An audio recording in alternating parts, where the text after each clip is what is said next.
Thank you for watching the Sustainability Chat. The Sustainability Institute is a 501c3 not-for-profit organization located in La Crosse, Wisconsin. Our mission is to catalyze sustainable action in the Seven Rivers region through educating about local sustainability issues and solutions, advocating for climate and sustainable action, connecting like-minded organizations and people to each other, and inspiring a positive vision for a sustainable future. We hope you check out all of our programs and events, like our Sustainability Chats, Green Goose Chase, Earth Fair, and the Inspiring Sustainability Awards. The Sustainability Institute free programming is only available thanks to our generous supporters. If you find what we do meaningful, please consider donating today by heading to our website, sustaininstitute.com. Once there, you can find information by clicking the Become a Member or Donate button at the top of the page. Support at any level is greatly appreciated and your contribution is tax deductible. We especially want to thank our highest tier members, including our committed advocates and cheering champions. Thank you!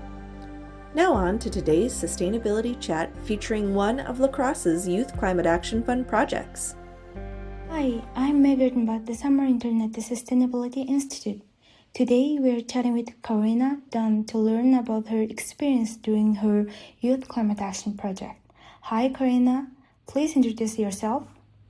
Hello, my name is Kaarina Dunn. I was a 2024 grant recipient and a 2025 grant recipient as well for three separate grants altogether.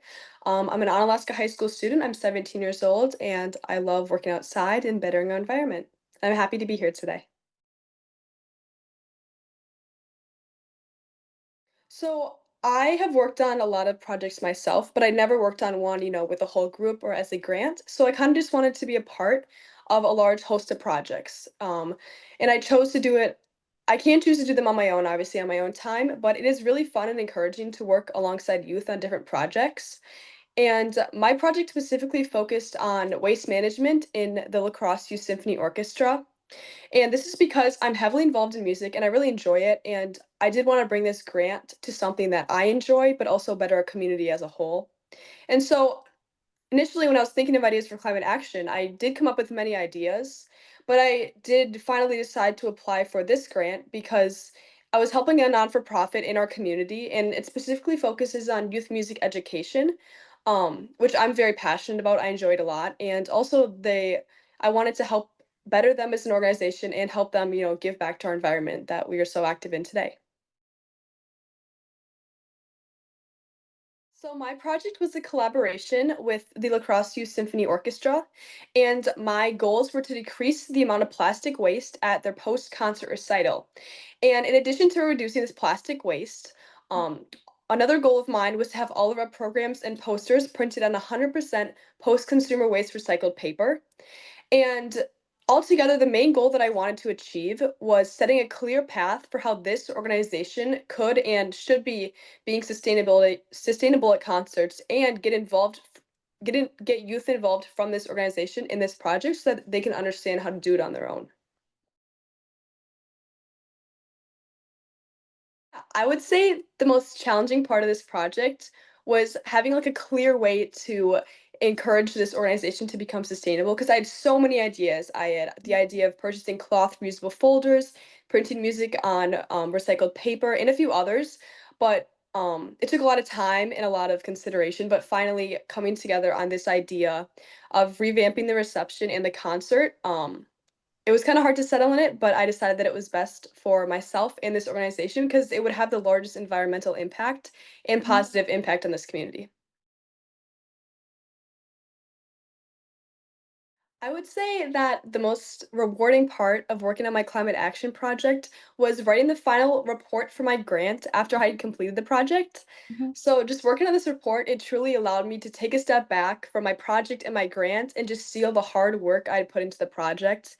And it also encouraged me to seek out other projects because just through all my hard work and time spent on this grant, I realized that I really do have a passion on bettering our community and our environment and just working with youth for just the common good.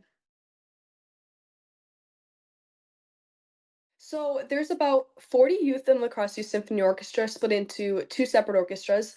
I worked with about 15 to 20 of these youth on this grant, having input, working together on the actual concert day, and just working together to have the best outcome for this. I would say that it hasn't really changed my perspective on environmental issues, but it did significantly increase my gratitude for people who dedicate their time and lives to climate action just because how much work and time it really takes to implement change. Participating in this grant, it really had me thinking about what I can do in the future. And because of this, I applied and I was awarded 2 additional climate action grants this summer. And I really just attribute that all to this grant. I would have never thought I would have done this project that I'm speaking about today or my future ones. And it was just truly an amazing opportunity. I was very overwhelmed as well. I went to, the initial meeting about this and I was like, whoa, I don't think I can do this. Like, so much work and just I'd never done this before, but I really thought about what I enjoy. I enjoy music. I love music. I've played violin all my life, and I've been a part of this non-for-profit all my life as well. So I would really encourage youth to first look at what they enjoy and how those activities just impact the environment. So initially, I didn't think like music that doesn't really affect the environment. I mean, I'm playing at a high school; it's not a big deal. But just really thinking about, our concerts, they do produce a lot of waste, and there's a lot of ways that we can mitigate this waste. um, but for others, not everyone's interested in music, obviously. So this might be sports, like outdoor activities, hobbies, or even, gardening, going on walks outside, getting in the marsh. It can just be different for everyone. Once you've thought of an idea, like, oh, I love, I don't know, video gaming. I love doing art outside. I love playing pickup basketball in the park. I would think about the negative ways that these activities can impact our environment. If you can't really think of any ways off the top of your head, do some research. I did that a lot with my grant because I didn't have any ideas at first. I did a lot of research. Even once I'd come up with my ideas for waste management, I did a lot of research on how I could implement this. And additionally, if you don't think that your activities are impactful enough or they're important enough or interesting enough to work on, you can look at businesses throughout the community and see what they're doing environmentally and just reach out to them. Ask if they want to plan, an event, a workshop for the community to just get out and get interested in climate action. I did this for one of my upcoming grants. I partnered with the People's Food Co-op for a youth like healthy eating, healthy living grant. Personally, I'm very interested in that, but I know for people who aren't, just getting in contact with businesses in our community that really do have a passion for working with youth, working with our environment is a very good step to get started on this, I would say. When I don't think that something's gonna work, I like to take a step back from it. I'm working on a lot of stuff right now throughout my summer and also these 2 grants. I like to take a step back, maybe look at my other grant, look at what I'm working on. Also just doing research, it really helps me a lot because obviously, like I have my own ideas, my own ways that I would like to do things, but those don't always work, or maybe it's not the best way. So just doing research on, how other people are doing this, looking at other climate action grants in other cities and other countries, seeing what they're doing, that can help a lot with ideas and also just kind of giving a path like, okay, I could do this. Like I totally see myself doing that. That really did help me through these grants and also just looking at what is already in the community and maybe how you can change what's already there because it is a lot easier to, change what's already there than start something new yourself. That's initially how I got started, just changing a concert. I mean, it was a big thing, but it wasn't as hard as, creating my own concert myself. So I would just really look to what's in the community and take ideas from that rather than looking inward and not thinking that you have enough ideas. So I received 2 grants recently with that are a part of the Youth Climate Action Fund from Bloomberg. So the first one, I've been working on it for a little bit. I received it a few months ago, and it is a project called Restoring Our Shores. Obviously, there is a lot of erosion in our community with the Mississippi River and with our warming climate. It does have a big impact on all the animals in our environment, and additionally, all of the biological plants. So for this grant, I worked with the city of La Crosse greatly and the Park and Rec community, and I'm restoring a section of shoreline at the municipal harbor in La Crosse. We'll be doing this restoration hopefully in September. Once it cools down a little bit. If we go out and plant a bunch right now, it's just really not going to grow over the summer just because of how hot it is. But we're going to be involving youth. It is an incentivized project, so youth will be, paid for their time just because it is a lot of work. But yeah, the shoreline restoration, it's truly the embodiment of climate action just because I'm not, going out and building a shoreline. I'm just restoring what's there and what's been harmed by people in the environment just in the past few years. I'm really excited for that one. And then I have a second one. It is called Learn to Live Local, and I partnered with the People's Food Co-op for this. So, Learn to Live Local, it's a youth summer camp for youth ages 9 to 12 in August, and it's going to focus on healthy, low carbon food choices, sustainability, and how to reduce food waste. These are very big issues in our community, I would say, especially with a lot of like online shopping and large corporations just in our community that aren't necessarily benefiting us back when we put money into them. So to aid this education, this will be a 2-day camp. The first day will be at the People's Food Co-op, and we're going to be learning all about how food co-ops can benefit our community, and also just how buying, local fresh produce is better than buying from, a farm in California or Mexico. Not saying there's anything wrong with that, but just how purchasing local really does benefit our community. And then the second day, we're going to be taking a field trip to the Deep Roots Community Farm, and we will be learning all about how farmers in our community are producing all of the food that we eat at a lot of local businesses, and just learning about how food is produced and getting out into the environment and giving you some exposure to farms, to animals, and to farming. And yeah, that's that second grant. I'm very excited for it. I've been working on this a lot with the food co-op and Deep Roots Community Farm. And yeah, really just want to educate youth on the importance of buying locally grown produce, which in turn is low carbon, which is very good for our environment. And then also just educating youth on healthy and simple snacks that they can prepare at home and how to reduce food waste alongside that. So yeah, I'm so excited for both these projects. I'm going to be reaching out to many youth to get involved with the Restoring Our Shores project, and then also youth to come to the Live to Learn Local summer camp. Yeah, absolutely. So I partnered with a local business in our community called Brennan Marine. They do a lot of shoreline restoration and then also Waterworks Marine. They've done a lot of shoreline restoration down by Prairie du Chien, building islands, restoring islands, everything that I'm going to be working on. I reached out to them for how they do this because a common way to restore shoreline is to use riprap, which is large rocks, often, granite rocks. It is very expensive and it's not always beneficial to the biological environment and the animals just because animals can't really build a home in a large bed of rocks. So I wanted to do a biological restoration for this. So I reached out to those local businesses and they said, hey, this is how we do it on a large scale. This is how you could do it on a small scale. They gave me the names of plants, the way that we're going to seed the area, and then some trees that I can plant as well to hold that shoreline. So it was really a large collaboration. I also reached out to the DNR for this. They were a very, very big help just because there's a lot of permits you have to get to do restoration. Yeah, it was really collaboration with the DNR and Brennan Marine to know how we should do this and what is the safe and best way for the environment to just restore it back to its natural way. It's truly just restoring the shoreline. So it's all biological. So we're going to be filling the shoreline with a lot of black topsoil. We're going to be grading it to its natural grade, so it's not a plateau. And then we're going to be seeding it, placing some erosion mat on top so it doesn't just erode away when it gets rained on. And then we're going to be planting willow shoots. These love water and they will hold that shoreline in place because currently there's no plants there.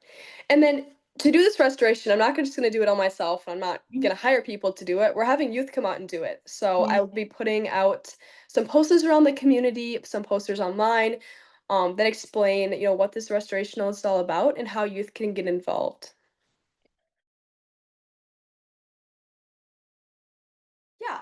Um, I will be posting posters all downtown with a QR code that will send you to a form that explains, all what we're going to be doing, the dates, the times, what you need to bring. It's honestly nothing. We're going to be providing lunch and all personal protective equipment that you will need for this. It'll give you some dates that you can come down and help us. It'll also provide some feedback that the community can give us about, what they think about this project, what they think we could change about this. And yeah, and I hope we'll be hoping to put it out on the Sustainability Institute as well, so that all of our listeners can, go to that link and join if they want to help. Yeah, so mostly we're aiming for youth ages 10 to 25, just because this is the Youth Climate Action Yeah. Grant, but the whole community is welcome to contribute, parents, cousins, anyone, and friends, just because this is such a big project. And Yeah. ultimately, this restoration will impact our entire community, not just youth. So I would say, so the People's Food Co-op is going to be partnering with me for this, and they will be posting on their social media, the link that you can go and sign up. It is very limited registration, just because this is a micro grant. We didn't get a lot of money for this, Mhm. so registration is going to be capped pretty low. So if you're interested for your youth, I would say sign up right when it comes out, just because we just can't promise anything. Then I would say honestly, just shop local. It truly does make a difference, even though it doesn't, directly impact our program and our summer camp.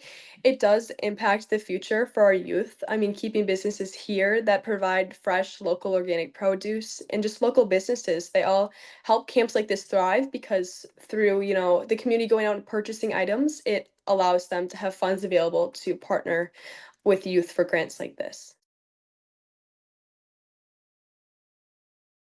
We're gonna be having 20 youth come down for this summer camp. I'm so excited for it. I encourage everyone to sign up, but we do have to cap it at 20 just because of limited space in the food co-op classroom and the amount of counselors that we're able to pay for this. Yeah, so for this, I reached out to people within our local school districts in the La Crosse surrounding area because this is open to youth, ages 15 to 24. So we do want counselors embodying what this grant understands youth to be. So high school students like me, I'm just a high school student, and then also college students because college students truly do have such a great impact on our environment and climate action, and they do have kind of a deeper understanding throughout their additional studies than high school students. So we have a few high school students working with me, and then also a few college students that are working to pursue an environmental degree. I would encourage everyone listening to get involved in the environment in some way, even if it's just, going for a walk, going to pick up some trash in your neighborhood, going for a walk in the marsh, but also really purchasing local because it does have such a great effect in our community and it allows things like this grant and for youth to get out there and work with local businesses because they do, through the impact of people purchasing local, it opens up so many more opportunities that we would not have without these local businesses. And I would also um encourage any youth that are listening to not be scared when they see an opportunity like this, to really just get involved, even if it's just listening, understanding what it's about, and coming up with ideas. It does have such a great impact on our community. Even if you think it's just a small project that's not going to impact that many people, I do really encourage you to get involved and, yeah, just listen, think, research, and really understand all the different ways that we impact our environment and all the ways that we can mitigate them as well. To stay connected with the Sustainability Institute and stay aware of upcoming events, head on over to our website to join our mailing list. Once again, we want to thank you for watching this Sustainability Chat. We hope to see you soon.